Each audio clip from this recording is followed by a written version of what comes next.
kazi huko kwa hizo tu salon, wengine ni waiters, wengine wote hawana kazi.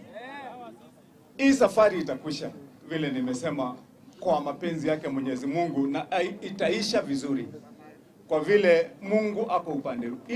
Ile mbio mimi nimepelekwa, na nimesema niseme hivyo kwa vile mtu asione kama hii masaibu imeanzisha hapa. Mimi nimekuwa kwa koti, nimekuwa kotini kila saa. Account za watu relatives wangu zote zilikuwa frozen, zilienda huko zikazimwa. Ndio hata nikishikwa ama nifanye nini, hakuna mtu anaweza kunitolea kodi. Tumeteseka na hao watu. Sasa baada ya hiyo, mnaona tena walikuja huko kila siku. Nimekuwa na wageni huko, watu wa EACC, watu wa nani, kila saa kwa nyumba yangu, kwa ofisi, ndio kazi zifanyike.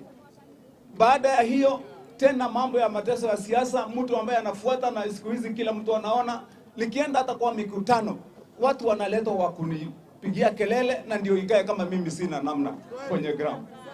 Lakini sasa baada hiyo yote, na mpaka hata kutukua risasi kwa nyumba, sasa imekuja mpaka Nairobi kutoka Kiambu, ndio sasa hapa nimalizwe kibiashara. Nasema haitawezekana kwa vile Mungu wako juu, na Mungu tutafaulu kwa vile Mungu wako na sisi.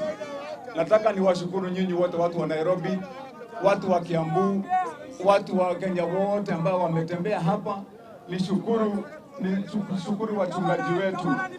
wachungaji wetu hapa ni wengi ambao wamekuja kuomba na sisi. Niseme asante kwa mawakili wetu, kwa waheshimiwa ambao wanajua tunafanya kazi kwa bidii kule kaunti ya Kiambu ambao tuko nao. Niseme pia hata nyinyi asanteni, na tutafaulu. Mungu wako na sisi, na msiwe na wasiwasi.